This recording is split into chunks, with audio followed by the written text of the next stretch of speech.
vraies voix Sud Radio, 17h-19h, Philippe David. Bienvenue dans Les Vraies Voix. Cécile de Ménibus n'est pas là, elle a pris une journée bien méritée, mais on lui a vu une petite surprise de côté au cas où par hasard elle nous écouterait. Cécile, ma fille,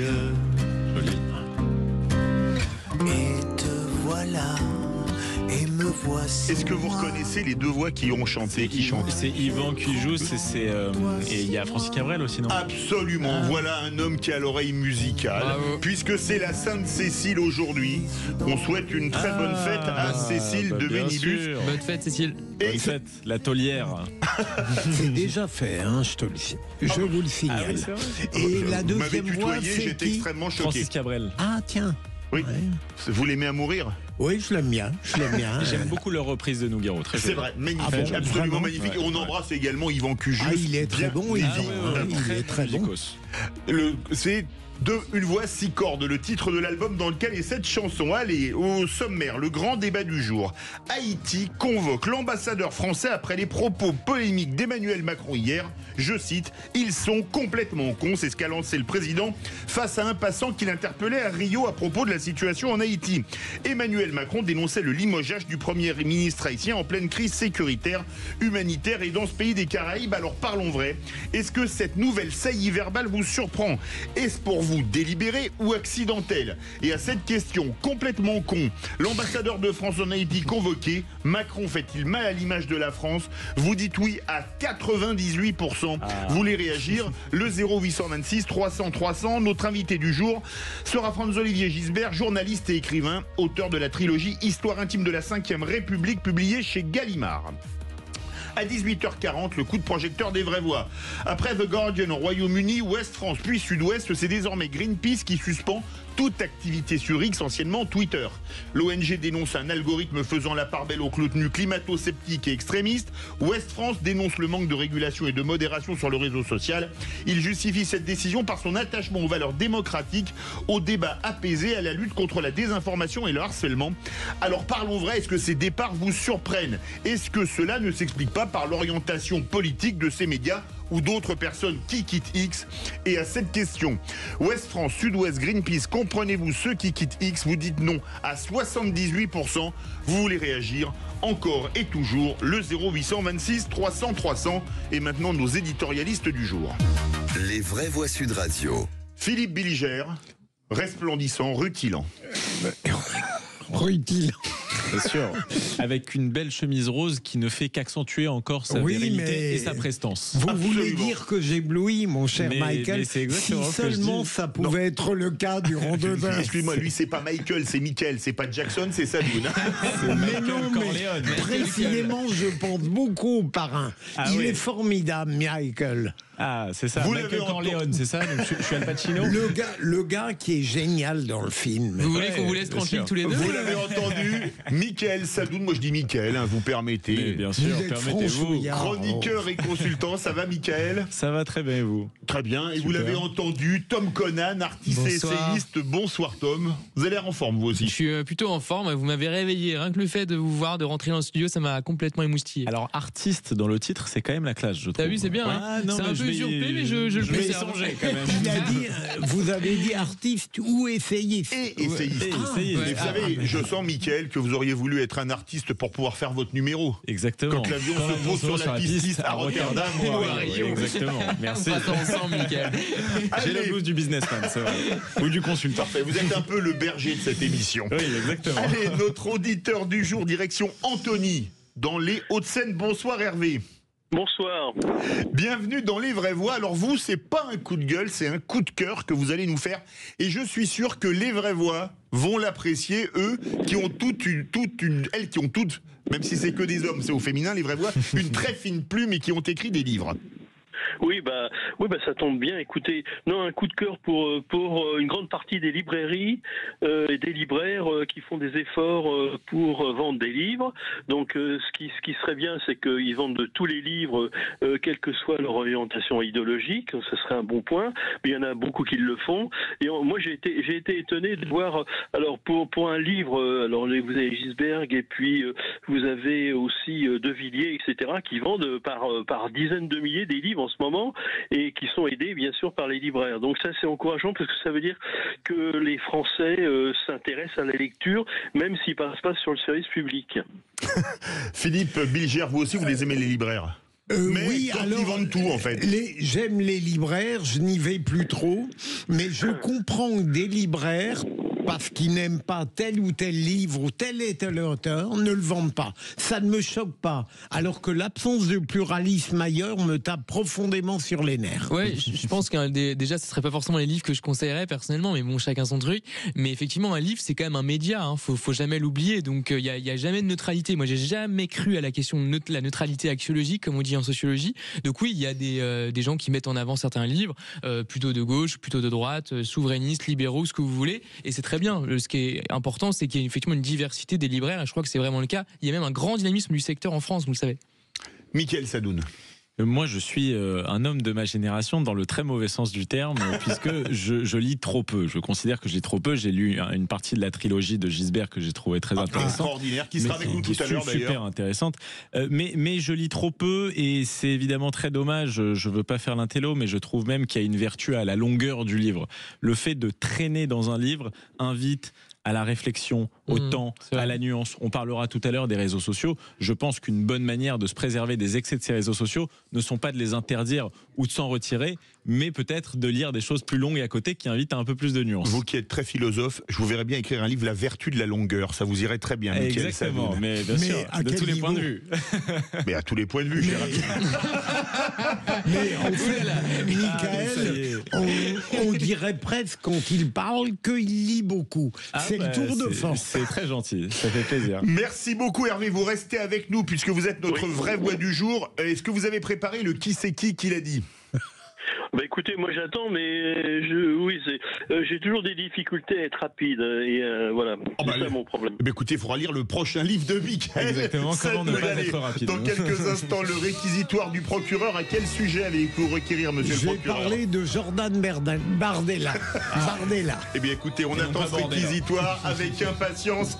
Et à 17h30, notre coup de projecteur des vraies voix. Convocation de l'ambassadeur en Haïti. Après la sortie polémique d'Emmanuel Macron, notre président fait-il mal à l'image de la France? Vous dites oui à 97%, vous voulez réagir? On attend vos appels au 0826 300 300. Très bien la musique. Être un artiste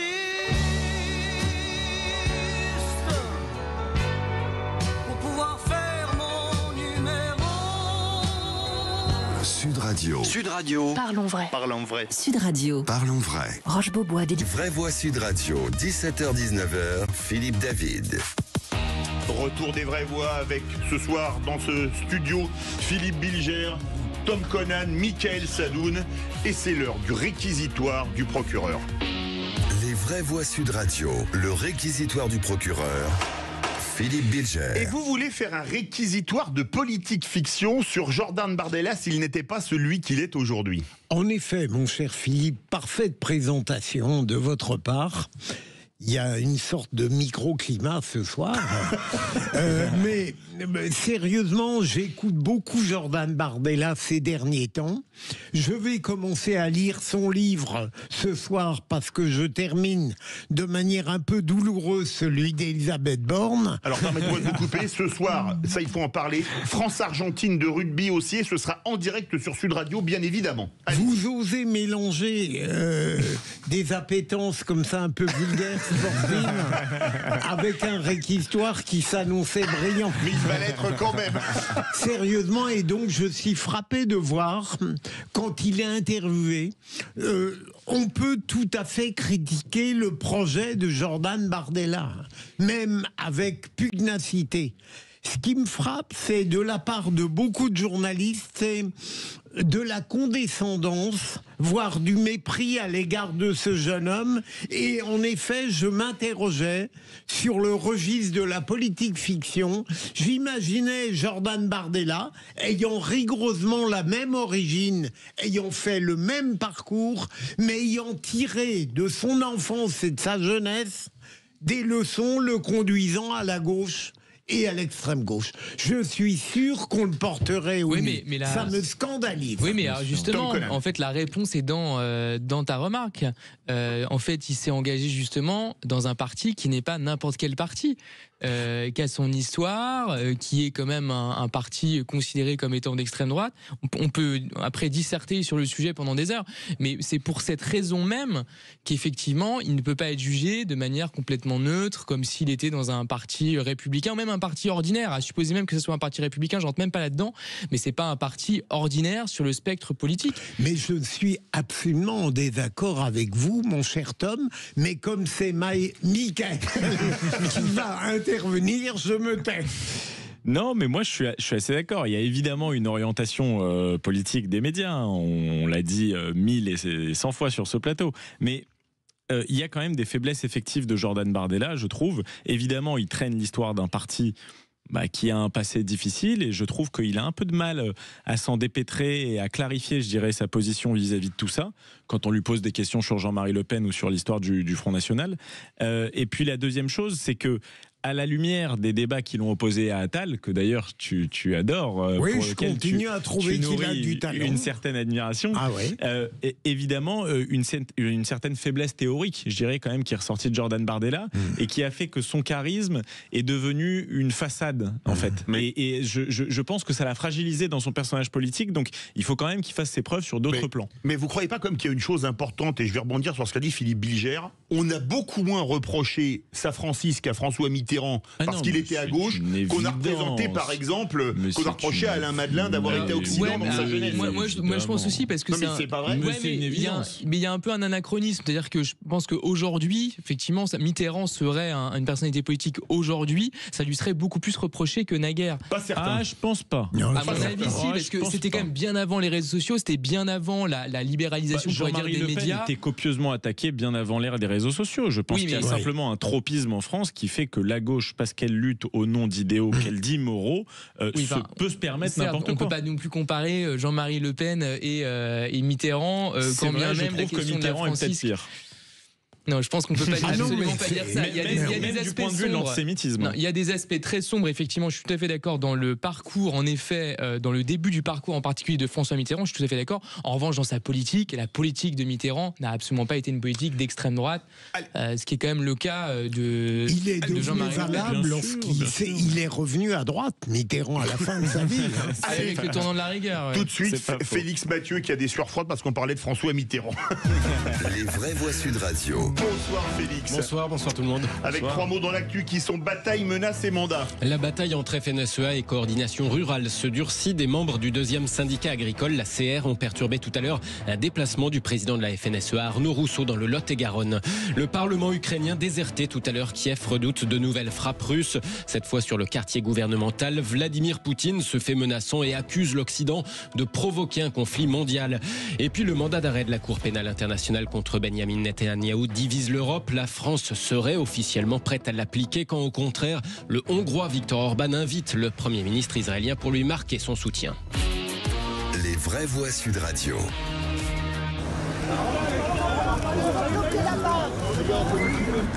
Alors on savait que dans les récents mouvements agricoles, il y avait une bataille sous-jacente. La coordination rurale aimerait détrôner la FNSEA lors des élections des représentants de chambres d'agriculture en janvier prochain. Elle accuse le syndicat numéro 1 de faire de l'accompagnement, de la cogestion, voire d'être au service de l'agrobusiness. Mais cette bataille ne s'était pas encore vue si clairement que tout à l'heure, le président de la FNSEA était en déplacement à Agen, dans le Lot-et-Garonne, pour le Congrès national des producteurs de légumes. Et il s'est heurté à un comité d'accueil de la CR40. 47 au Parc des Expos. Une cinquantaine de militants de la coordination rurale venus le huer, au point qu'Arnaud Rousseau a dû ensuite rejoindre sa voiture sous escorte policière et il n'a pas mâché ses mots. Il y a des lignes différentes, vous avez compris que nous, affamer Toulouse, la théorie du chaos, l'extrémisation du débat, c'est pas notre manière de faire. Écoutez, les agriculteurs auront le choix de se positionner, ils le feront en conscience.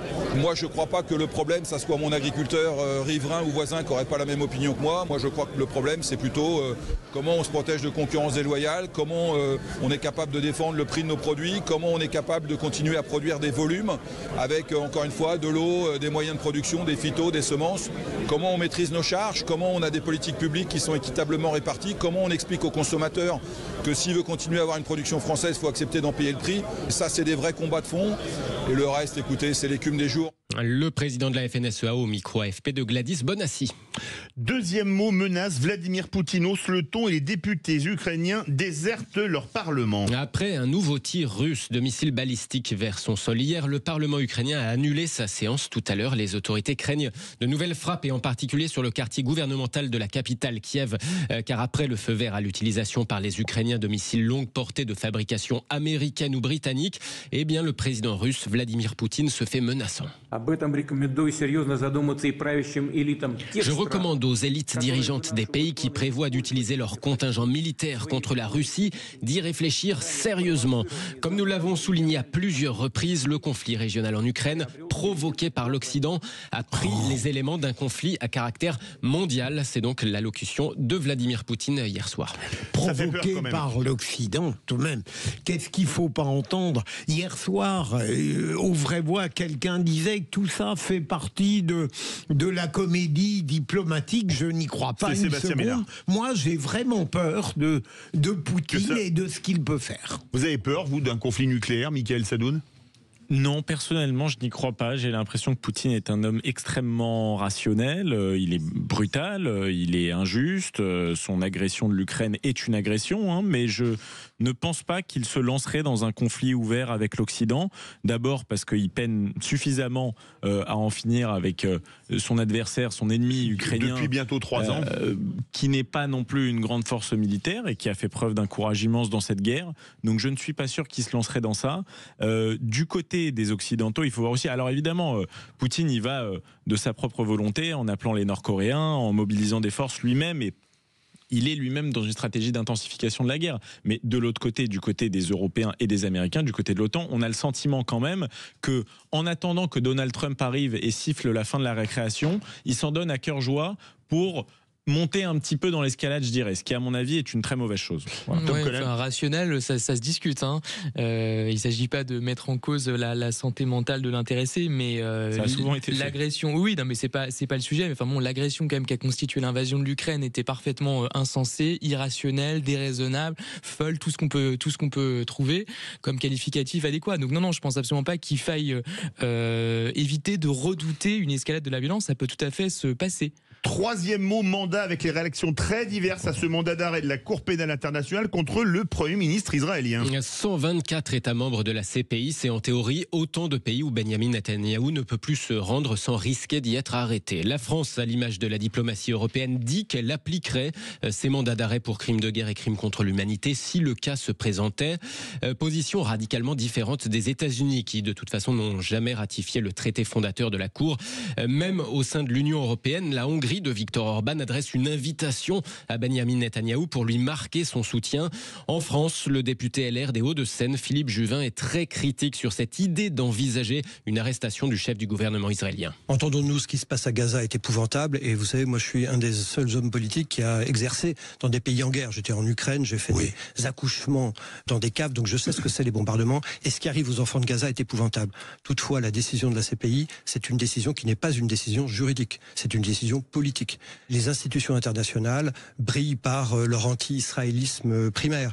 Par cette décision, on confond les bourreaux et les victimes, on confond l'agresseur et l'agressé. C'est Israël qui a été agressé et Israël a le droit de se défendre. Donc, à votre question précise, faut-il arrêter M. Netanyahou? La réponse est non, évidemment. Philippe Juvin, député LR des Hauts-de-Seine et médecin de profession, au micro de Jean-Jacques Bourdin ce matin sur Sud Radio. Merci à vous, Félix Mathieu. Tout de suite, notre grand débat, ils sont complètement cons. Retour sur la polémique autour des propos d'Emmanuel Macron à Rio. Le président a-t-il laissé son naturel reprendre le dessus? Alors parlons vrai. Est-ce que cette nouvelle saillie verbale vous surprend? Est-ce que c'est pour vous délibéré ou accidentel? Et à cette question complètement con, l'ambassadeur de France en Haïti convoqué, Macron fait-il mal à l'image de la France? Vous dites oui à 97%. Vous voulez réagir? Aude, qui fait toujours du bien à l'image de la France, vous attend au 0826 300 300. Sud Radio. Sud Radio. Parlons vrai. Parlons vrai. Sud Radio. Parlons vrai. Voix Sud Radio, 17h-19h, Philippe David. Retour des vraies voix avec Philippe Bilger, avec Tom Conan, avec Mickaël Sadoun. Vous êtes en forme, les vraies voix, ça va? Mais évidemment. Ben oui, même si vous êtes seul, ben, tant pis. Hein. On embrasse Mais Cécile, comme- vous êtes très bien. Hein. Merci. Vous êtes le seul à le dire, je le constate. Je réfléchissais encore au débat qu'on avait eu sur Mitterrand et sur son rôle dans la collaboration qui était très intéressant. Dommage que nos auditeurs n'aient pas pu entendre ça. Ça serait un sacré bon sujet. Très bon sujet. Oui, mais pas franchement d'actu. Pas du tout. Allez, c'est parti pour le grand débat du jour. Les vraies voix Sud Radio, le grand débat du jour. Haïti, convoque l'ambassadeur de France après les propos polémiques d'Emmanuel Macron hier. Ils sont complètement cons, a lancé le président face à un passant qui l'interpellait à Rio de Janeiro à propos de la situation en Haïti. Emmanuel Macron dénonçait le limogeage du Premier ministre haïtien en pleine crise sécuritaire, humanitaire et politique dans ce pays des Caraïbes. Alors parlons vrai, est-ce que ces propos vous choquent venant de la bouche d'un président? Est-ce que finalement, comme pour Trump, les transgressions font partie de la communication d'Emmanuel Macron? Et à cette question complètement con, l'ambassadeur de France en Haïti convoqué, Macron fait-il mal à l'image de la France? Vous dites oui à 97%. Vous voulez réagir? Le 0826 300 300. On va avoir dans quelques instants François-Olivier Gisbert avec nous, qu'on a quelques difficultés à joindre. Allez, tour de table des vraies voix. Philippe Bilger, est-ce qu'il porte préjudice à l'image de la France? N'exagérons rien, hein, tout de même. J'ai dit hier à quel point je ne supportais pas, de la part de n'importe qui, et encore moins d'un président de la République, des grossièretés inutiles, et même des grossièretés tout court, sortant d'un esprit tout de même intelligent, et en général d'un langage châtié. Mais en l'occurrence, ça n'est pas involontaire. Là où je rejoins votre question, mon cher Philippe, c'est que je crois qu'il aime profondément cette vulgarité dont il croit qu'elle transgresse, mais qui crée des dégâts dans ce malheureux pays. Moi, je pense pas que ce soit vraiment la vulgarité, c'est plus le côté direct. Moi, ça me fait plus penser, non pas à la phrase de Sarkozy de l'époque, casse-toi pauvre con, ça me fait beaucoup plus. C'était au salon de l'agriculture, là, voilà. C'était pas à l'étranger, c'était pas sur un pays étranger. Et c'est quelqu'un qui l'avait insulté. En effet, c'était une réponse. Qui lui avait dit ne touche pas, tu me salis déjà, qui n'avait pas à le tutoyer, soit dit en passant. Touche-moi pas. Et c'était une phrase, oui, un peu volée, effectivement, qui n'était pas censée être enregistrée, c'était pas une déclaration officielle, en effet. Non, mais ça me fait plus penser à ce qu'il avait dit il y a quelques années déjà sur le pognon de dingue, vous savez, que coûtait la sécurité sociale, je crois. Voilà, on est plus dans ce registre, côté très réaliste, côté rentre dedans. C'est pas vraiment la vulgarité qui est recherchée, mais c'est plutôt la description brutale d'une situation, quand bien même je suis pas du tout d'accord avec son avis, mais voilà, je pense que c'est plutôt ça le style Macron. Non, c'est pas le style Macron, c'est le style que Macron voudrait avoir. De temps en temps, il aime bien se faire passer pour un pragmatique, il se prend pour Bernard Tapie à parler de manière très directe en disant c'est un mec super et eux ils sont cons. Plutôt la brutalité. Je trouve qu'il y a quelque chose de ridicule à voir ce personnage qui est plutôt un intello, plutôt un premier de la classe. Ce sont des compliments dans ma bouche, mais qui essaye d'un coup de passer pour un type super pragmatique, en bras de chemise, etc. Ensuite, je vais quand même le défendre sur un truc, c'est que il répondait à un Haïtien qui accusait la France des problèmes qui accablent aujourd'hui Haïti et qui sont terribles. Et qui sont nombreux. Donc, il a eu raison de lui répondre de manière un peu franche en lui disant que c'était absolument pas de sa responsabilité. Il faut quand même se calmer parce que la France ne peut pas non plus être responsable de la misère de tous les pays en sous-développement. La dernière chose, c'est évidemment qu'il donne une leçon sur la gestion du narcotrafic, sachant que lui-même a laissé dégénérer la situation en France même, puisque c'est quand même sous son mandat qu'on n'a pas le plus parlé, je dirais, du narcotrafic, de corruption récemment, de toutes les tueries qu'il y a à Marseille et dans différentes villes secondaires de plus en plus, et de l'infiltration, évidemment, de ces réseaux de narcotrafic partout en France. Donc je trouvais ça un petit peu cocasse qui donne des leçons aux Haïtiens sur ce sujet-là. Mais alors, la question, c'est pas la première fois qu'il y a un dérapage. On se rappelle, notamment à l'étranger, là c'était pas avec un kidam, enfin en parlant d'un peuple avec un kidam, c'était je crois au Burkina ou au Mali, où il y avait la clim qui marchait pas dans la salle de classe et où il avait dit que le président allait changer la clim, quelque chose de complètement surréaliste.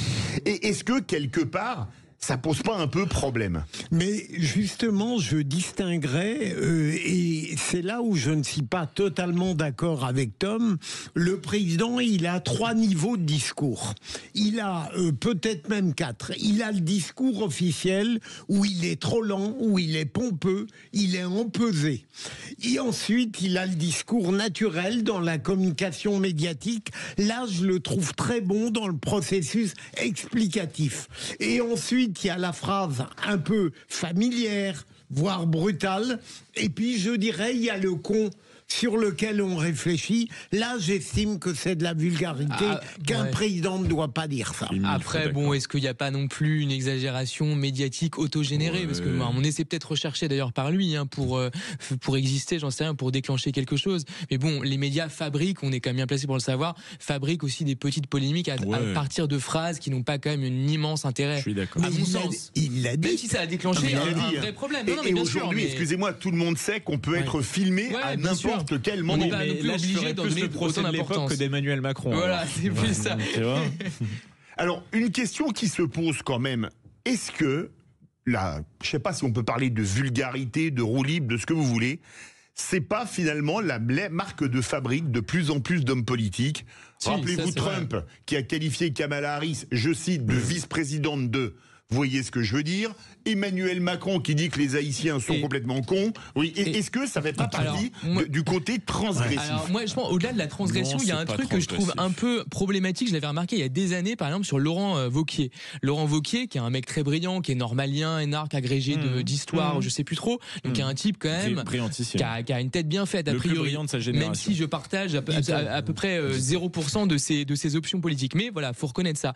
Et il y avait des années de ça, il était intervenu sur une radio, peut-être France Culture, quelque chose comme ça, sur un sujet relativement intello, voilà, où il était là, il s'exprimait au micro.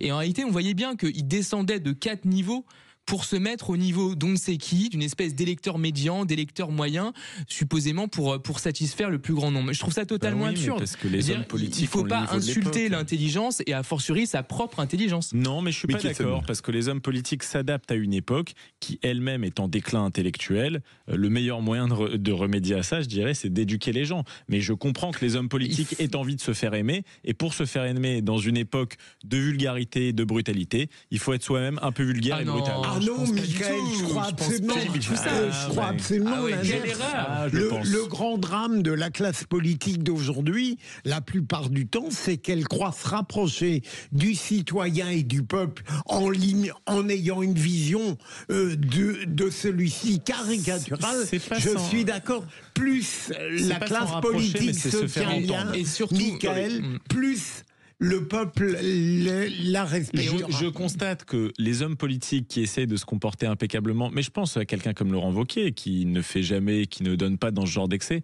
se font moins remarquer que les autres.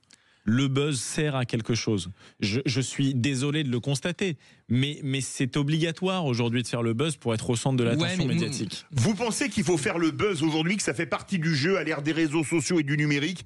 Venez nous donner votre avis au 0826 300 300. Juste avant d'aller au 0826 300 300, on vous écoute, Tom Conan. Je pense qu'on sous-estime très souvent le peuple. C'est un vrai problème. Rappelez-vous, la crise des Gilets jaunes, c'est quelque chose qu'on avait remarqué. C'est pas le petit peuple, c'est tout le monde. On infantilise et on sous-estime le peuple. Le peuple, il s'est absolument... Après, le peuple, c'est pas un agrégat, ça veut rien dire en soi. Non, mais les gens sont de plus en plus formés, font des études, ils ont un certain niveau de compétences, de culture générale, ils sont de plus en plus informés. Ça veut pas dire que tout le monde sort de Polytechnique ou de Normal Sup ou de ce que vous voulez, mais c'est pas du tout nécessaire pour comprendre l'époque, comprendre ces mécanismes. Et moi, au contraire, je pense que, regardez même sur les réseaux, sur YouTube, etc., il y a des émissions longues, des formats de 2-3 heures avec des sujets parfois très compliqués sur l'économie, les relations internationales, internationales, etc. C'est regardé par des millions de gens, des millions et des millions. Donc non, je pense que c'est une insulte que de prendre les gens pour moins qu'ils ne sont. Moi, je suis d'accord. Là, Michael, le peuple veut de la tenue et de la dignité.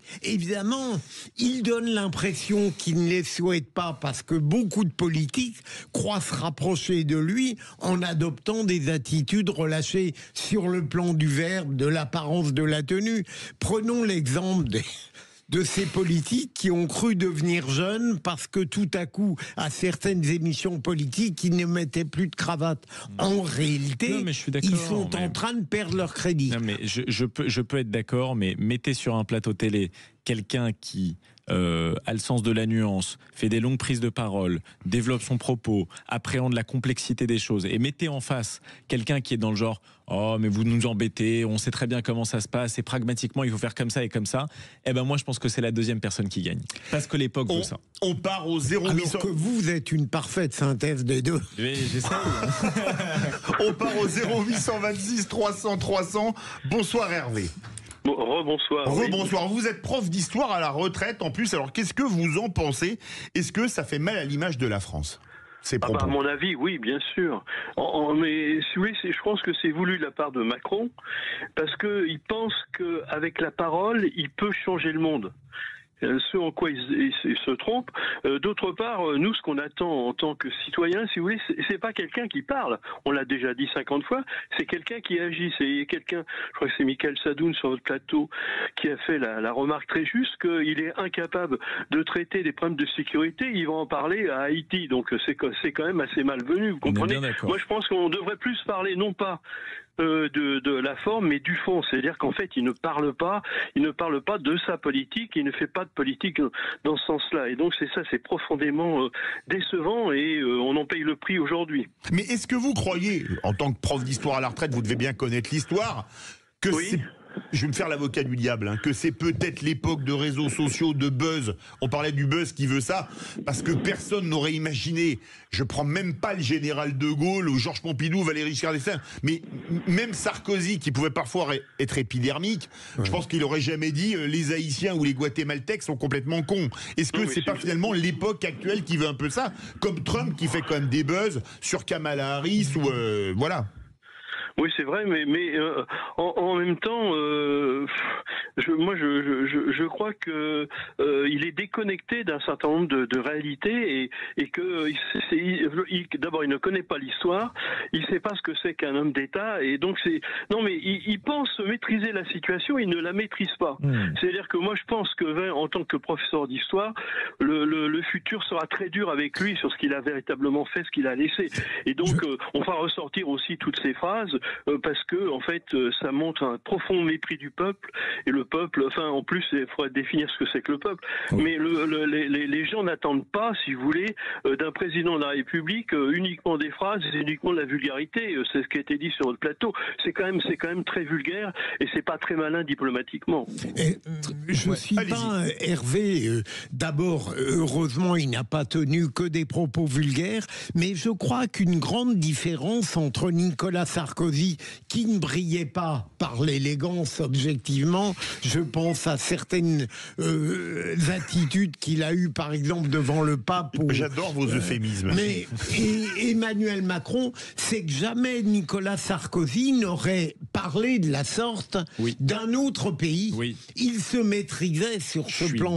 Tandis que Emmanuel Macron, il est capable, c'est comme Édith Cresson moquant les Japonais. Bien sûr. En revanche, je trouve l'exemple de Trump, puisque le nom a été cité, je pense que c'est vraiment l'anti-modèle. C'est vraiment l'anti-modèle. Alors évidemment, il a gagné les dernières élections, donc effectivement, ça a plutôt fonctionné là-dessus. Ça rejoint ce que disait Michael Sadoun tout à l'heure. Mais je pense que c'est vraiment absolument pas la voie à suivre.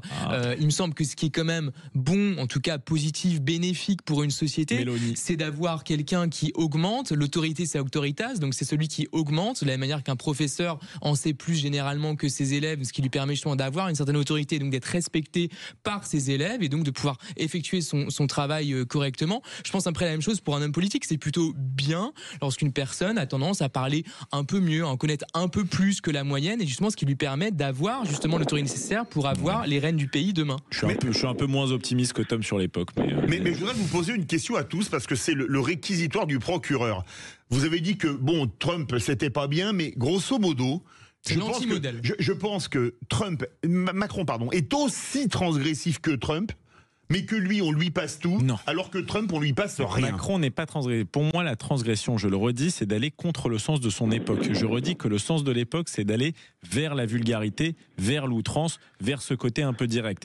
Pour moi, la transgression, justement, ce serait de ramener une parole châtiée, etc. Mais donc ça contredit je considère en ça que Philippe Bilger est extrêmement transgressif. Ah non, j'ai pas dit. Ça contredit ce que vous disiez tout à l'heure. Non, j'ai dit que c'était efficace, pas transgressif. Vous faites la différence. Moi, Philippe Bilger, ça ne marchait pas en fait. Je vous demanderais de ne pas être trop transgressif. Ah non, ça marche pas. Mais je trouve que c'est transgressif. Philippe Bilger. Mais au fond, la vraie transgression, je la situe moins dans le verbe, en définitive, que dans la capacité de battre en brèche certains poncifs politiques ou sociaux. Oui, de mon point de vue. Et puis il faut prendre le contre-pied de cette tendance à un nivellement éventuel vers le bas. C'est l'exemple, on en parlera tout à l'heure, de certains réseaux sociaux qui effectivement ont tendance à pousser les gens à avoir des avis extrêmement directs, à faire circuler des fake news, etc. Il faut prendre le contre-pied de ça. Il ne faut pas se dire, voilà, c'est quelque chose qui se développe, donc il faut encore aller plus loin dans cette vulgarité ou cette simplification des choses. Au contraire, j'admire. Moi, il y a un personnage politique, par exemple, que j'adore, qui est Bernard Cazeneuve. Je trouve que Bernard Cazeneuve, pour le coup, sans aimer particulièrement ses avis politiques, ne se soumet pas à l'esprit de ce temps. C'est vrai. Il est classe, il est propre sur lui, il s'habille jamais bien. Un mot plus haut que l'autre. Jamais un mot plus haut que l'autre. Il y a l'élégance aussi dans le style, c'est pas vraiment. Oui, mais alors, mais je suis pas sûr que ce soit très efficace parce justement, il n'a pas une popularité immense ou une notoriété incroyable. Vous donnez un très bon exemple en votre faveur. Bernard Cazeneuve, il a beaucoup de qualités, mais parfois il est au bord de l'ennui. On peut avoir les deux. Moi, je suis persuadé qu'on peut avoir les deux. Est-ce que vous ne pensez pas que ce type de comportement, ça nous a coûté très cher en Afrique francophone? On parlait de l'affaire du Burkina tout à l'heure, où la France s'est fait virer d'un peu partout. Est-ce que ça risque pas d'avoir des conséquences, notamment pour les entreprises françaises qui cherchent à avoir des contrats en Haïti avec la nouvelle administration, etc.? Je pense que c'est moins l'outrance et la dureté qu'une certaine forme de faiblesse de la France qui s'est juste retirée stratégiquement de ces endroits. Avec une espèce de politique droit de l'homiste que nos concurrents, que sont la Russie ou la Chine, n'ont absolument pas appliqué. Mais je pense que c'est pas des paroles de président qui ont fait ça. Là-dessus, je suis tout à fait d'accord avec Philippe Mickaël. Moi, je suis totalement marxiste de ce point de vue-là. D'ailleurs, je pense que tout le monde l'est. C'est-à-dire... Non. Philippe Bilger et Michel Saloum ne sont pas marxistes. Marxiste au sens où ce qui détermine tout, c'est d'abord l'infrastructure économique. Après, la superstructure idéologique vient après. Mais c'est d'abord l'économie, fondamentalement. Merci à tous. Alors écoutez, Philippe Bilger a dit qu'il était marxiste. J'aimerais voir ce qu'il a mis dans son café avant de venir en émission. Là, je vous pose quelques questions. Marx est un brillant intellectuel. Vous restez avec nous. Vous êtes prêts pour le qui c'est qui l'a dit? Oui, bien sûr, mais je peux ajouter quelque chose. Allez-y, vous très court. Que Macron n'est pas transgressif, il est de gauche. Ah, bah écoutez, c'est votre avis. Allez, on se retrouve tout de suite pour le qui c'est qui l'a dit. Libéral. Sud Radio, votre avis fait la différence. Oui, bonjour Sud Radio, merci de votre émission de donner la parole au territoire sur les campagnes. Sud Radio, parlons vrai. Les vraies voix Sud Radio, 17h-19h, Philippe David. Retour des vraies voix avec Philippe Bilger, Mickaël Sadoun et Tom Conan. Et c'est l'heure... Ah ben non, et Hervé, bonsoir Hervé. Bonsoir. C'est l'heure du qui c'est qui l'a dit et c'est à vous de lancer le jingle. Alors allez-y, lancez-le. Ah bon, bah j'y vais, oui. Qu'est-ce que je dois dire? Ah, parce que vous voulez. Les vraies voix Sud Radio, le quiz de l'actu. Très bien. Eh ben écoutez, ce que vous avez dit à danser, on salue Maxime, évidemment, Aude et toute l'équipe, Majid et Félix, le déclenchement du jingle. Êtes-vous prêts, Hervé? Oui. Bon, je vous ai préparé, comme c'est vendredi, une première question. Vous répondez en premier. Si vous n'avez pas le point, je vais me poser des questions sur vous. Qui c'est qui l'a dit en parlant des Haïtiens? Ils sont complètement cons. Voilà, un point pour Hervé. Vous suivez l'actualité de très près, vous. Formidable. Hervé, qui c'est qui l'a dit à 3 points sur les propos de Macron? On ne dit pas ça d'un peuple quand on est président de la République. C'est un député. Du Front National? Du Rassemblement National? Du RN. Ce serait pas Chenu? Non. Tanguy? Non. Tanguy, Odoul? Non. Marine? Non. Il connaît très bien les médias. Ah oui, je vois qui c'est, mais il passe. Oui, d'accord. C'est pas Bardella? Non. C'est un ancien journaliste. Oui. C'est comment il s'appelle? J'ai oublié. Philippe. Non. C'était Philippe Ballard. Philippe Ballard. Mais personne n'aura de Je points. l'avais pas. On est ballot. Oh là là. Je peux pas avoir la moitié des points pour le Philippe. Non, alors plutôt Même pour pas moi. un quart. Qui Je c'est vous donne bas et je garde là. Allez, très bien. Qui c'est qui l'a dit, Hervé, à 2 points sur l'accord UE-Mercosur? Est-ce qu'à un moment donné, on arrête les conneries?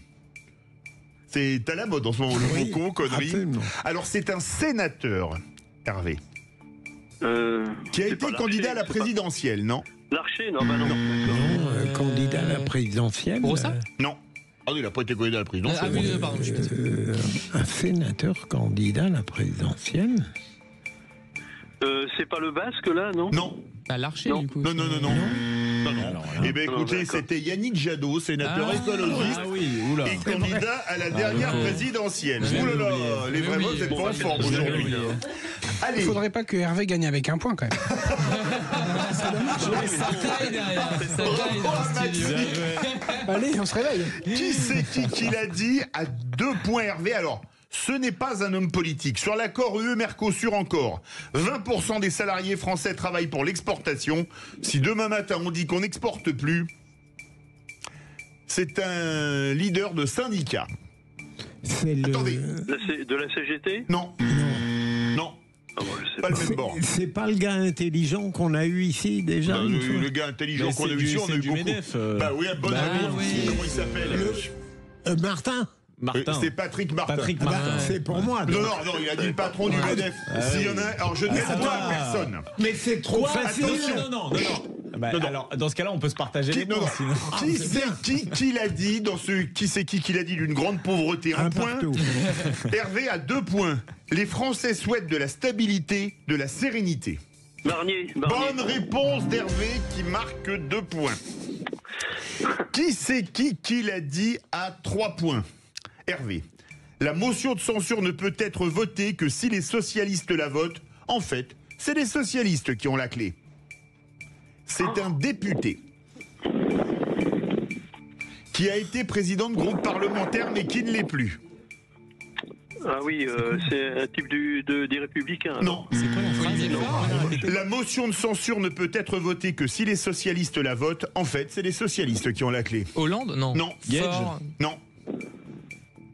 Valo? Non, c'est pas Valo. Oui, Valo, j'allais dire non. Non, c'est pas le. Non. Valo, Eh bien, écoutez, non. non, c'était Sylvain oui, Maillard, oui. ancien président du groupe parlementaire Oh, Renaissance, elles sont dures, les qui questions. maintenant est député EPR. Là, c'est le Aujourd'hui, Scrabble dur. hein. Vraiment Allez, difficile. absolument. une C'est le Tour de petite France des dernière. nobody, là. Qui c'est qui? Oh non, c'est quand même quelqu'un. Je rigole, Qui je c'est rigole, je qui rigole, l'a je rigole. dit à 2 points? Prenez Colin. Voter plutôt. la censure, c'est ajouter du chaos politique aux difficultés économiques. Hervé.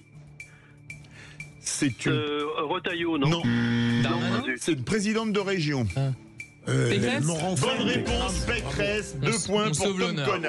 Non, Eh bien, bravo. écoutez, Hervé, vous avez gagné avec 3 points le qui c'est qui l'a dit. Il n'y a jamais eu de score aussi faible. C'est quoi? C'est l'absence de Deuxième, Cécile? Tom Ça Conan, nous- 2 points. Et C'était vraiment difficile, là, quand même. 0 Oui, c'est plus vrai. 0, Merci la de- tête à Toto. Oui, Je enfin. l'ai remarqué. Il y a eu une erreur, à mon avis, à un moment donné. Vous avez cité un propos sérénité, vous l'avez attribué à quelqu'un d'autre qu'à Philippe Juvin, et je pourrais introduire un recours. Bah, allez-y, le conseil. Il l'a dit ce matin. Message à Laurent Fabius, il va y avoir une QPC au Conseil constitutionnel c'est- qui viendra de Philippe Bilger. Bien sûr. Allez, dans quelques instants, je vais pousser un léger coup de gueule et vous comprendrez pourquoi. Bah, ça va justement parler des propos de Philippe Juvin ce matin sur Sud Radio, mais en bien. Ah. Et juste après, bien écoutez, il y aura le coup de projecteur à 18h40. Comprenez-vous ceux qui quittent X? Vous dites non à 78%. Allez, on se retrouve tout de suite avec les vraies voix. Sud Radio. Parlons vrai. Parlons vrai. Sud Radio. Parlons vrai. Sud Radio. Parlons vrai. Bonjour. Vraie Voix Sud Radio, 17h-19h, Philippe David. Retour des vraies voix qui sont dans une forme olympique aujourd'hui. Enfin, pas vraiment pour le qui c'est qui l'a dit. Fabuleux. Quand on voit le score, on aurait dit l'efficacité du Paris Saint-Germain. Si j'étais de mauvaise foi, je dirais que j'ai été grugé. C'est vrai Donc vous que êtes de mauvaise foi. Vous avez été un arbitre particulièrement intransigeant, plus encore que quand il y avait Cécile, parce qu'on avait quand même le président du MEDEF, on n'avait simplement pas. Voilà, on était resté sur Geoffroy Roux de Bézieux. C'est vrai que là, on se rend compte de la nécessité d'avoir Cécile pour plusieurs raisons, notamment le respect de l'équilibre et de la nuance.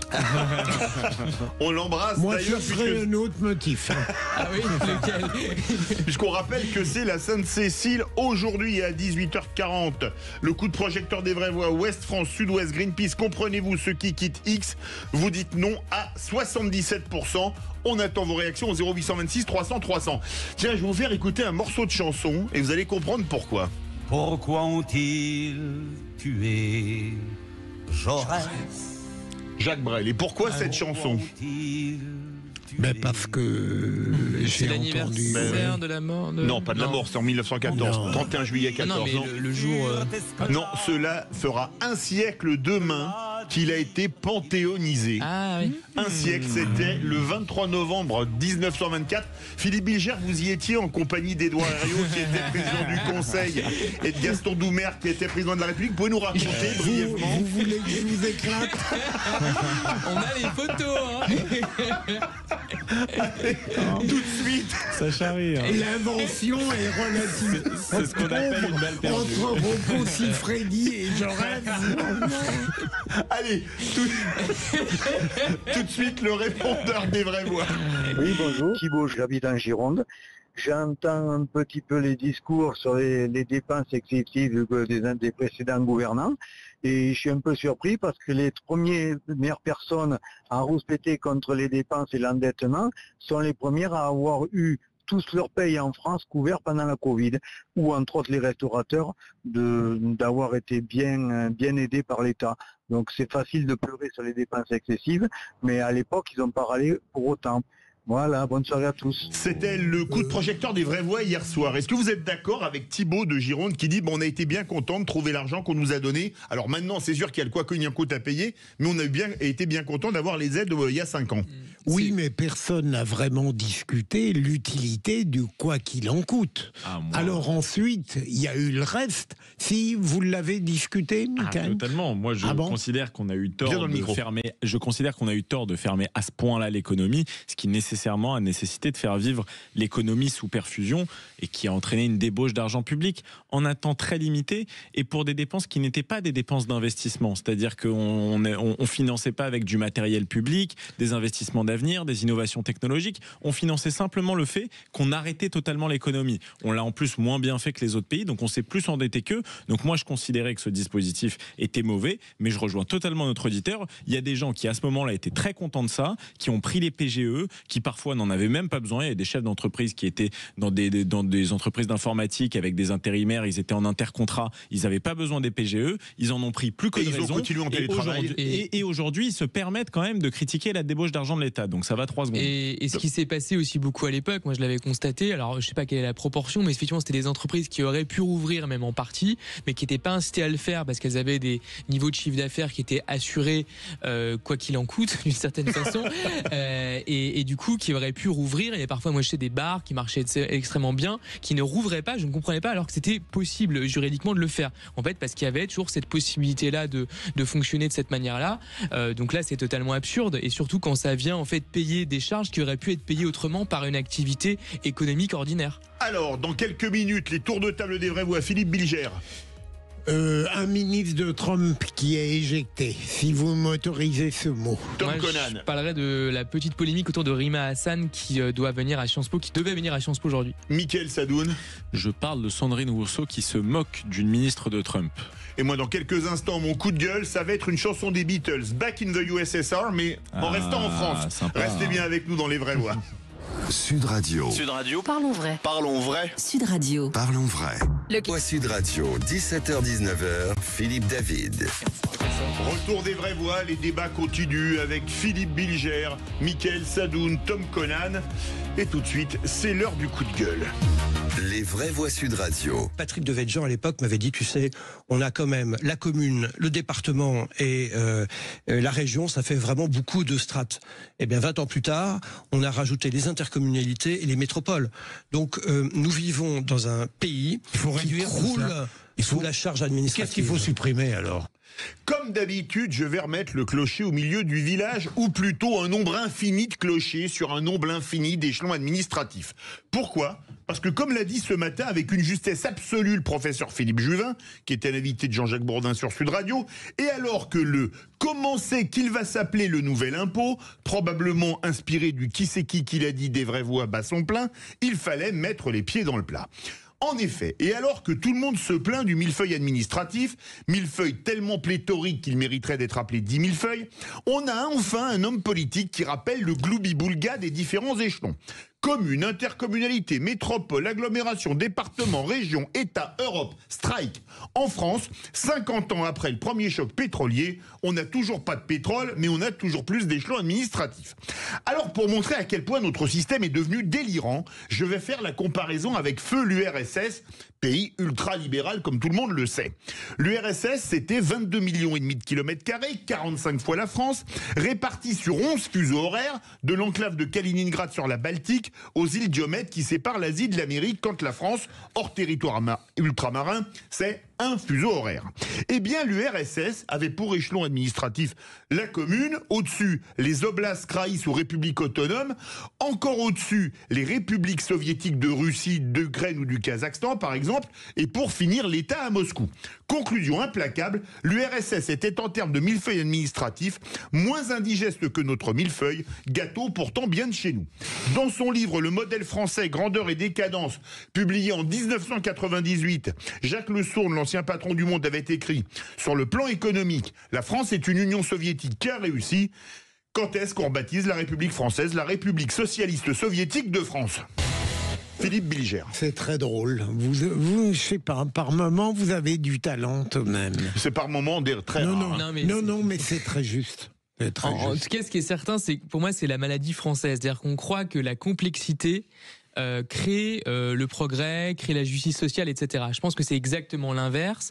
Et souvent d'ailleurs c'est fait pour des bonnes raisons. On veut justement déployer des politiques au plus près, on veut coordonner, on veut piloter, etc., etc. Et tout ça effectivement crée de la complexité. Alors la hiérarchisation elle est nécessaire, mais je pense surtout qu'elle pourrit la vie des fonctionnaires eux-mêmes et des usagers. Alors bien il y a plein de strates administratives qui sont parfaitement nécessaires. Faut pas non plus jeter le bébé avec l'eau du bain, mais effectivement c'est une maladie française dont on est tous victimes, et à commencer par les premiers intéressés, c'est-à-dire les fonctionnaires.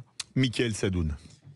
Moi, je suis évidemment très d'accord avec ce que vous avez dit. Les échelons territoriaux sont un fardeau pour les finances publiques, une complexité et une pénibilité dans le quotidien, un moyen de trouver des places à des gens qui ne l'auraient pas normalement au pouvoir, dans les intercommunalités, dans les régions. Moi, je trouve qu'il faut supprimer les intercommunalités, les régions, et garder le département qui a, je dirais, une vertu sociale, et évidemment la commune qui me semble être un échelon assez naturel appliqué partout dans le monde.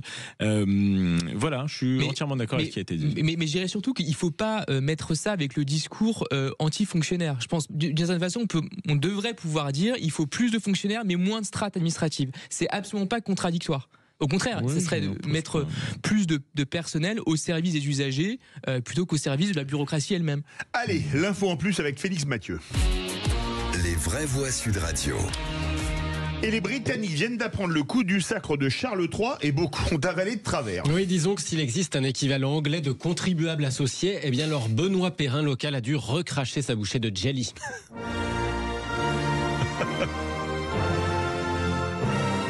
Un an et demi après le sacre, ils ont eu le temps de faire tourner les calculettes. Résultat, 72 millions de livres, soit 86 millions et demi d'euros. Le prestige, ça n'a pas de prix, vous allez me dire, mais tout de même, certains trouvent ça un peu excessif, pour ne pas dire salé, comme la Royal Quiche officielle du repas du couronnement. Bon, c'est vrai qu'on ne parle pas du couronnement de Miss Comice de Trifouillis. Il y avait quand même 90 chefs d'État ou de gouvernement, 2 milliards de téléspectateurs, tout de même quasiment un tiers de l'humanité qui a regardé ce sacre, ce couronnement. Mais il n'empêche, outre-Manche se posent les mêmes problématiques que chez nous, sur l'économie, les prix, l'inflation, les arbitrages budgétaires parfois difficiles, d'où ce sondage YouGov qui vient de sortir outre-Manche, et le résultat, c'est que plus de la moitié des Britanniques estiment que ça ne devrait pas être au gouvernement, plus à l'État de financer ce couronnement, ces frais somptuaires qui vont avec, d'autant que la famille royale dispose de solides rentes issues de propriétés multiséculaires. C'est vrai que ça fait quand même beaucoup d'argent, 86 millions la cérémonie. Mais moi, j'accepte volontiers les dépenses des autres pays. C'est pas mal. C'est pas mal. Sadoun. Pas mieux. Non, mais, vous êtes d'accord? Ouais, sur le principe, oui. Après, je suis quand même attaché, pas à la royauté en général, évidemment, mais je pense que la monarchie anglaise, malgré tout, fonctionne assez bien. Et la famille royale a quand même un rôle qu'en France, on pourrait utilement avoir pour résoudre un certain nombre de problèmes et se hisser au-dessus des partis, des intérêts, etc. Mais pour autant, oui, je pense qu'effectivement, comme le dit très justement Félix, leur propriété privée, etc., leur donne largement assez de revenus pour vivre. Merci beaucoup Félix Mathieu. Dans quelques instants, les tours de table des vraies voix. Philippe Bilger. Je vais parler d'un ministre de Trump. Vous, Tom Conan. Rima Hassan à Sciences Po. Et vous, encore une ministre de Trump. De Sandrine Rousseau qui a dit une bêtise. Ah oui, d'accord. Et ensuite, nous aurons notre coup de projecteur Ouest France, Sud-Ouest, Greenpeace. Comprenez-vous ce qui quitte X, l'ex-Twitter? Vous dites non à 77%. Vous voulez réagir? Aude attend vos appels au 0826 300 300. Sud Radio. Sud Radio. Parlons vrai. Parlons vrai. Sud Radio. Parlons vrai. Sud Radio, 17h-19h, Philippe David. Retour des vraies voix avec Philippe Bilger, Tom Conan, Mickaël Sadoun, et c'est l'heure des tours de table des vraies voix. Je crois que toi et moi, on a un peu le même problème. Mais non! C'est-à-dire qu'on peut pas vraiment tout miser sur notre physique, surtout toi. Ah bon? Alors si je peux me permettre de te donner un conseil, c'est oublie que t'as aucune chance, vas-y, fonce. Oui, mais comment dire sans tomber dans une forme de réalisme insupportable? Il a rien compris. On sait jamais, sur un malentendu, ça peut marcher. Le tour de table De l'actualité. Bravo à Maxime, notre réalisateur. Ils sont très très forts. Franchement, Régis d'un niveau exceptionnel. Il est doué, hein? Ah oui, il est doué. Et puis ça vous va très bien avec Michel Blanc. Je trouve que Ah ben moi je l'adorais. Ah ben moi aussi. Avoir un dialogue avec lui, c'est de... Franchement, je ne pouvais pas rêver mieux, hein? Alors, Philippe Bilger, vous voulez parler d'un ministre de Trump d'ores et déjà éliminé? Oui, alors Donald Trump a nommé des personnalités parfois incontestables, d'autres fois assez atypiques, mais la nomination qui avait beaucoup fait jaser et qui a indigné un certain nombre de personnes, c'est celle du ministre de la Justice qui s'était trouvé impliqué dans des relations avec des mineurs qui n'avaient véritablement pas la réputation ni le profil qui convenait pour être ministre de la Justice, même si sa tâche principale était d'éviter à Trump de subir certaines conséquences judiciaires. Donc il a dû lui-même jeter l'éponge, et de cette imprudence de Trump, un bien est sorti, puisque celle qu'il a nommée est une remarquable juriste et est appréciée par beaucoup de monde, et elle va travailler avec un adjoint avec lequel elle s'entend très bien, qui est lui-même un excellent juriste. Donc si Trump commet des erreurs et si elles aboutissent à des améliorations, mon Dieu, tout est pour le mieux dans le meilleur des mondes trumpien. Mickaël Sadoun. C'est vrai qu'une des choses qu'on pourrait reprocher à Trump, c'est quand même ce côté un peu borderline. Moi, je sais que transgressif. Oui, alors encore une fois, moi je trouve que c'est dans l'esprit de l'époque. Mais ça a marché je pour fais lui, appel à des gens de la société civile, etc. Ouais. Moi, j'ai un côté très classique quand même. J'ai rien contre la noblesse de robe, je n'ai rien contre les énarques, donc et je n'ai rien contre les gens qui ont des parcours professionnels de politique. Donc je me méfie de ce genre de nomination, mais je me réjouis visiblement qu'il y en ait eu une meilleure. Ouais. Tom Conan. Ouais, c'est un style qui est vraiment propre à Trump. Moi, celui qui me fascine le plus, c'est quand même Elon Musk. On ne sait pas exactement le rôle qu'il va avoir, qui me fascine un peu négativement. Hein. Il va être génial là-dedans. Non, mais voilà, je pense que c'est quand même un peu inquiétant d'avoir voilà l'un des présidents les plus iconoclastes de l'histoire américaine, on va dire ça comme ça pour être gentil, et à côté l'un des hommes les plus riches du monde, lui aussi quand même très problématique par rapport à certaines prises de position. Voilà, après on verra ce que ça donne, on jugera sur pièce, mais voilà, moi je trouve ça quand même un peu inquiétant pour l'avenir, même des relations entre l'Europe et les États-Unis par exemple. C'est-à-dire que le premier mandat de Trump, moi je veux bien qu'on fasse de la politique catastrophe, mais le premier mandat de Trump a montré que c'était pas une catastrophe, et que d'ailleurs, moi si je suis sur pièce, son bilan, je le trouve plutôt très bon. Alors après, je n'aime pas le style Trump. Ça a je n'aime pas ses outrances. Voilà, mais c'est la force. Et puis les intérêts européens, sont pas forcément. Alors, excusez-moi, Clinton, c'était très brutal aussi. Un président américain se fout des intérêts européens. Ce qui compte, c'est les intérêts américains. Et à juste titre. Mais là, peut-être les menaces de taxation très importantes de certains produits européens et français notamment. Il défend l'intérêt. Oui, d'accord, mais bon pour nous parce que ça va nous inciter à nous réveiller. Bon pour nous, c'est très bien certain quand même. Ça aurait été meilleur avec Kamala Harris qui aurait été faible. On va rester aux États-Unis avec Michael Sadoun pour une autre ministre du gouvernement Trump. Oui, alors un pied en France, un pied aux États-Unis, parce que je voulais rebondir sur Sandrine Rousseau qui a commenté donc la nomination de la nouvelle ministre de l'Éducation, qui est donc l'ancienne présidente de la WWE, qui est la fédération du catch aux États-Unis. Qui s'appelle Linda McMahon. Exactement, Linda McMahon. McMahon avec la prononciation américaine. Je devinais qu'elle avait des origines françaises par ce nom de famille, mais elle a été la femme donc de celui qui était le président avant et qu'on connaît très bien puisqu'il est très médiatisé là-bas. Bon, Sandrine Rousseau a dit de cette femme que c'était un clown. Je voulais simplement rebondir sur ça en disant que c'est une femme qui n'est pas un clown parce qu'elle a un profil, elle a été présidente donc de cette association pendant 15 ans, je crois. La fédération de catch aux États-Unis fait un chiffre d'affaires de plus d'1 milliard de dollars. J'imagine donc qu'elle est à peu près structurée intellectuellement. Elle s'est occupée des petites entreprises américaines. Elle s'est occupée des PME. Du Small Business Act qui permet aux petites entreprises d'avoir des contrats. Exactement. Mais vous en savez des choses. Il est hypermnésique. Et puis il place tout et il choisit les sujets pour ça. Exactement. Et bon, moi je trouve que c'est une femme qui a plutôt de la crédibilité. Surtout si on la met en regard de Sandrine Rousseau, qui pour le coup est un personnage politique qui ne s'est fait remarquer que par ses énormités depuis qu'elle est arrivée dans le paysage médiatique, à savoir les barbecues, le partage des tâches ménagères, les terroristes qu'on devrait ramener parce que c'est mieux s'ils sont plus proches de nous. Je veux dire, le conte parodique de Sandrine Rousseau va presque dépasser son propre conte. C'est dire que c'est un personnage presque humoristique en fait dans le paysage médiatique, et je trouve ça presque anormal qu'elle soit autant invitée sur les plateaux télé, parce qu'ensuite ces plateaux télé viennent faire la leçon aux États-Unis et à Trump en disant que c'est pas sérieux. Alors Linda McMahon, elle a très bien réussi dans les affaires, elle a une fortune personnelle à plus de 3 milliards de dollars. Enfin, Philippe Bilger, vous qui faut reconnaître qu'elle a réussi dans les affaires parce qu'elle était la femme d'eux et qu'elle a gravi les gestions. Il fallait quand même le faire aussi. Oui. Philippe Bilger, rappelez-vous, Ronald Reagan était considéré comme un crétin par toute l'intelligentsia française parce qu'il avait aucun diplôme. Il a juste été réélu en faisant 49 États sur 50. Est-ce que c'est pas la suffisance des pseudo-intellectuels français par rapport aux Américains, et que là-bas, si on réussit dans les affaires, on peut être, ou même on réussit moyennement dans le cinéma d'ailleurs, comme Reagan qui était un acteur de série B, on peut réussir. Deux choses, Philippe, c'est très juste ce que vous dites. D'abord, je pense qu'en France, on surestime l'importance du profil intellectuel. Et deuxième élément, alors qu'aux États-Unis, on se préoccupe de ceux qui agissent.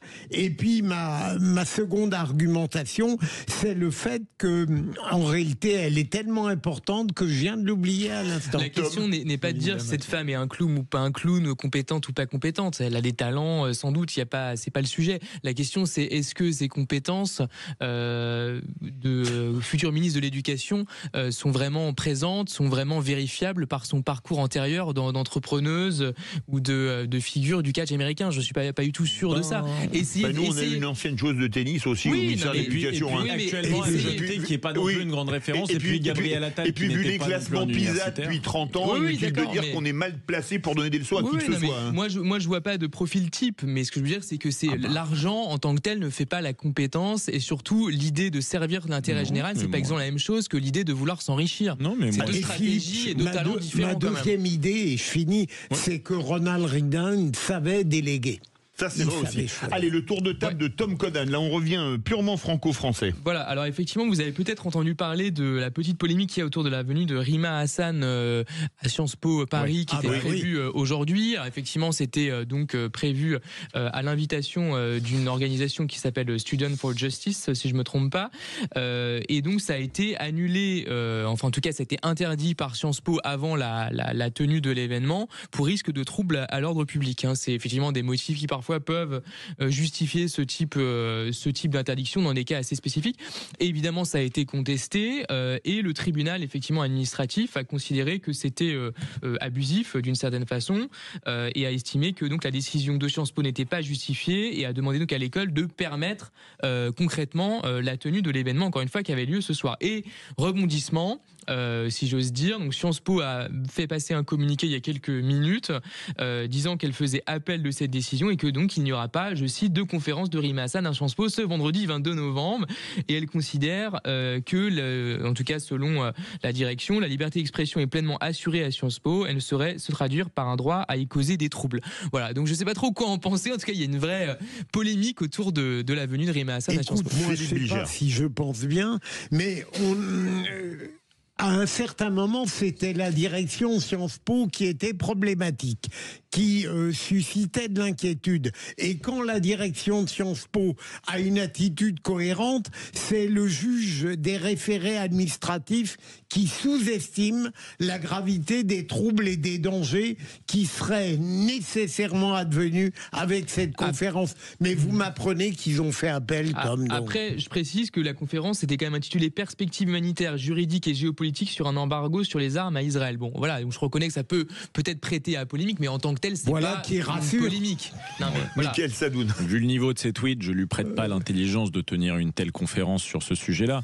Mais écoutez, moi je suis pour une liberté d'expression maximale, tant qu'on ne met pas en danger les gens, etc. Seulement, il se trouve que Rima Hassan, par sa stratégie de communication, sa manière de se placer au centre du jeu médiatique, est une femme qui fait peser des risques sur des gens en les dénonçant à une meute de chiens enragés sur Twitter qui, en général, portent le drapeau de l'islamisme.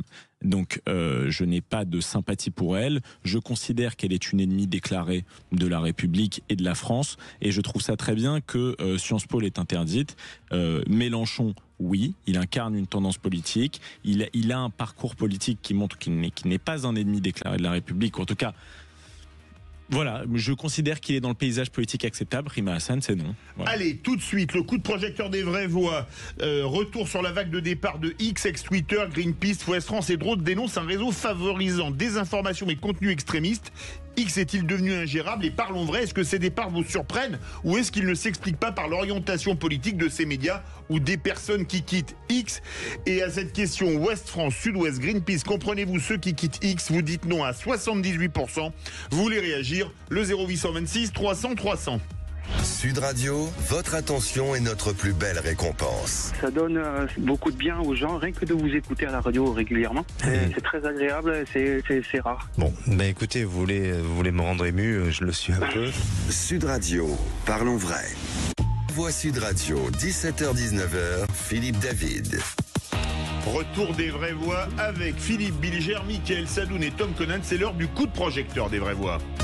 Les vraies voix Sud Radio, le coup de projecteur des vraies voix. Après The Guardian au Royaume-Uni, Ouest France puis Sud-Ouest, c'est désormais Greenpeace qui suspend toute activité sur X, anciennement Twitter. L'ONG dénonce un algorithme faisant la part belle au contenu climato-sceptique et extrémiste. Ouest France dénonce le manque de régulation et de modération sur le réseau social. Il justifie cette décision par son attachement aux valeurs démocratiques, au débat apaisé, à la lutte contre la désinformation et le harcèlement. Alors parlons vrai, est-ce que le X version Elon Musk vous semble plus libre que le Twitter d'avant? Pensez-vous qu'il faut mettre des limites aux propos tenus sur ce réseau social comme sur les autres? Et à cette question, Ouest France, Sud-Ouest, Greenpeace, comprenez-vous ceux qui quittent X? Vous dites non à 78%. Vous voulez réagir? Aude attend vos appels au 0826 300 300. Philippe Bilger.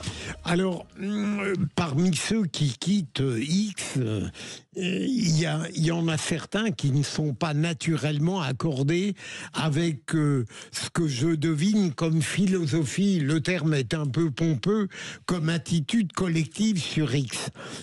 En revanche, lorsque Ouest France vient dire, fait le constat, l'absence de régulation, je suis totalement d'accord.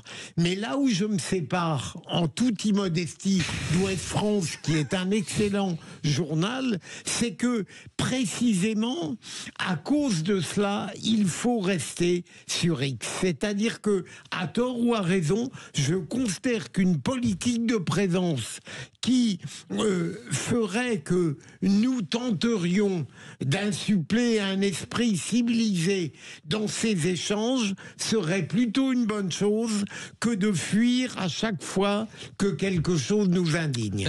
C'est vrai que X, anciennement Twitter, c'est un fait social extrêmement intéressant, super intéressant, je dirais. Mais c'est vrai que c'est la démocratie dans sa forme la plus violente. C'est vraiment la démocratie comme marché, c'est-à-dire c'est vraiment une instance complètement horizontale, sans aucune verticalité possible, sans aucun repère quelconque, fût-ce la raison, fût-ce la vérité, etc. Et effectivement, n'importe qui peut dire à peu près n'importe quoi à tout moment et sans contrôle. Mais effectivement, c'est intéressant, soit comme objet sociologique, néanmoins comme objet d'information, parce que c'est quand même ce que revendique Musk, qui considère que c'est quand même un médium, disons, d'information. C'est catastrophique, parce qu'effectivement, je pense qu'il faut des médiations. C'est pour ça qu'il y a des médias d'ailleurs, et que n'importe qui peut pas s'improviser média, avec une forme de pluralité, avec des formes de contrôle, et c'est ça qui fait qu'il y a une déontologie dans le travail, une certaine déontologie dans le travail journalistique, dans le travail des médias. Donc en fait, il faut pas le voir comme étant une source d'information, mais comme un défouloir. Et en tant que tel, ça peut être intéressant, mais il faut pas le voir autrement. Mickaël Sadoun, pardon. Moi, je m'opposerai un petit peu à cette vision. Je ne vois pas dans le métier de journaliste une sacralité particulière. Je considère qu'il y a des amateurs qui le font mieux que certains professionnels extrêmement orientés, extrêmement militants. Je considère que cette parole libérée a donc permis une expression plus large des opinions, que ça peut enrichir le débat public. Bien sûr, il y a de la violence sur Twitter, bien sûr, il y a de la haine. J'en suis moi-même parfois le récipiendaire, parce que je reçois suffisamment de messages sur Twitter pour le dire. J'aimerais que Twitter, évidemment, soit capable d'installer un système, je dirais, de contrôle de ce genre de propos, mais s'il fallait choisir, je préfère 1000 fois Twitter qui laisse une liberté d'expression totale à Facebook qui, sous couvert de lutte contre la haine, interdit certaines opinions et a assumé le fait que, par exemple, pendant le Covid, ils ont interdit qu'on critique certaines études scientifiques, ont interdit qu'on critique le vaccin. Donc, moi, je préfère ça. S'il fallait vraiment choisir, je préfère la liberté totale avec ses risques plutôt que la censure avec ses contraintes d'airain. Voilà. Ah là, je suis d'accord, Mickaël, mais sur X, par exemple, Tom, moi qui gardais mon compte, qui répondait, qui bloquait, grâce à Françoise Degois, j'ai découvert qu'on pouvait aussi s'informer sur Twitter. Donc je vous trouve un peu sévère.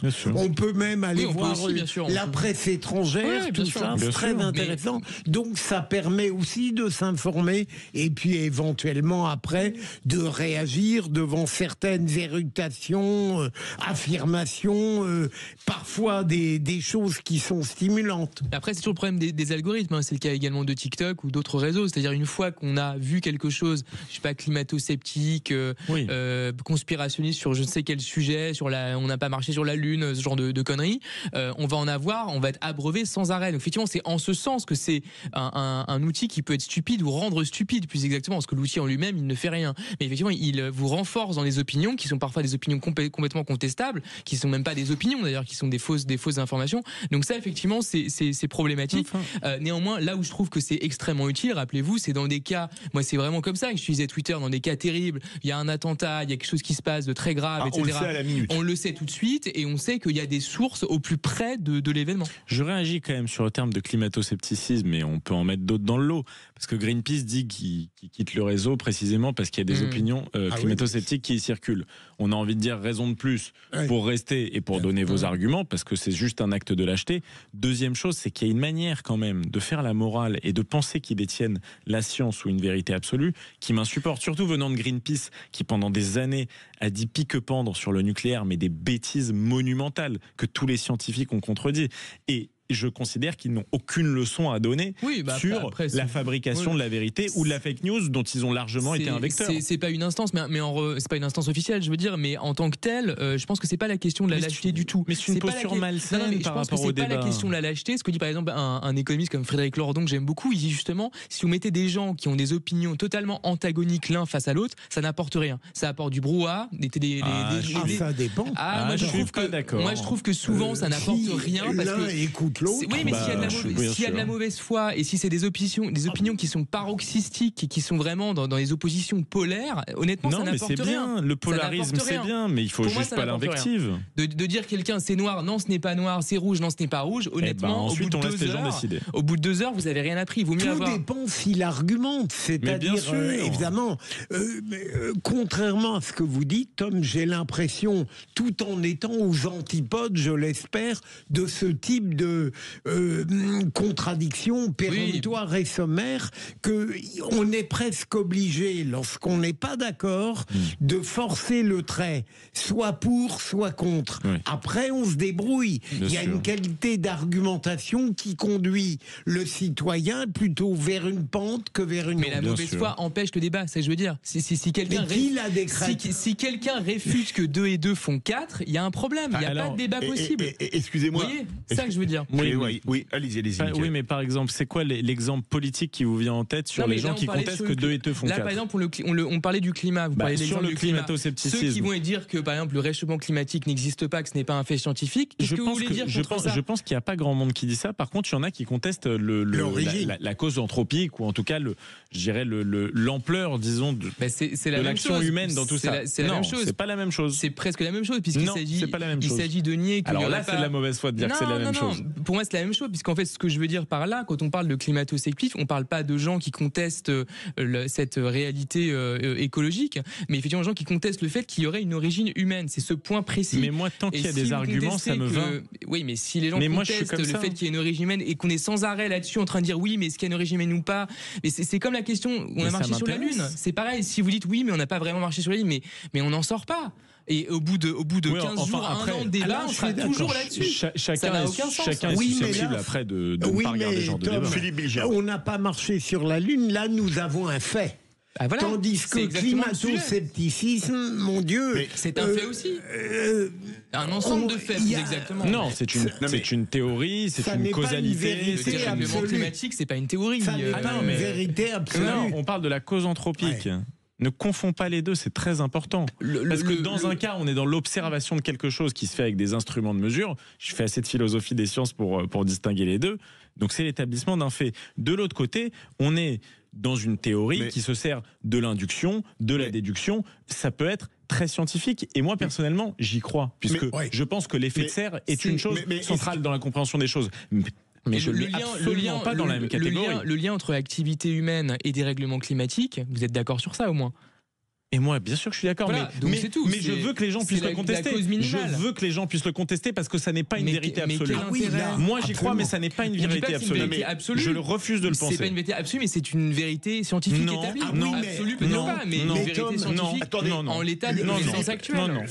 Le partage, c'est vraiment entre ce qui est une vérité factuelle qu'on n'a pas à discuter, et puis tout il y a une multitude de choses plausibles, vraisemblables, peut-être certaines, mais qui ne peuvent pas être irréfutables. Personne ne dit que les vérités scientifiques sont à tout jamais irréfutables. Personne n'a jamais dit ça, puisque vous savez. D'ailleurs, le propre de la science, c'est d'être réfutable. Le propre de la science, c'est de pouvoir être réfuté. Donc c'est pas le sujet. Mais c'est de dire que en l'état des connaissances scientifiques actuelles, le dérèglement climatique est lié à l'activité humaine et que ce fait-là, si on le remet en cause sans arrêt, on n'avancera jamais. Mais si justement, c'est parce qu'on le remet en cause qu'on avance. De la part de ces gens-là, c'est moins justement. De la part de ces gens, de la part de ces gens-là, ça n'est pas vouloir quitter X parce qu'ils n'auraient pas droit à un débat équitable, c'est parce qu'ils ne veulent pas de débat. Merci à vous, merci Philippe Bilger, merci Tom Conan, merci Mickaël Sadoun. C'est soir de rugby comme tous les vendredis soirs sur Sud Radio. Salut Alexandre Priam.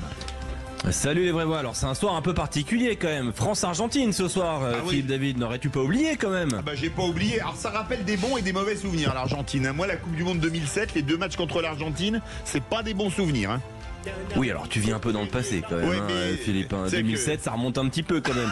Mais effectivement, cet été, ça s'est pas très bien passé non plus. Je sais pas si tu te souviens. Pour d'autres raisons.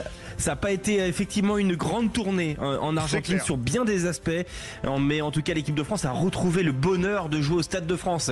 Et il faut le poursuivre, ce bonheur. Ce sera sur Sud Radio, coup d'envoi 21h avec toute l'équipe. Avant-match dans un instant. 2 heures d'avant-match, 1 heure d'après-match. C'est une soirée exceptionnelle. Et comme dirait le proverbe, allez les petits, allez, dans quelques instants, vous retrouvez l'équipe rugby de Sud Radio.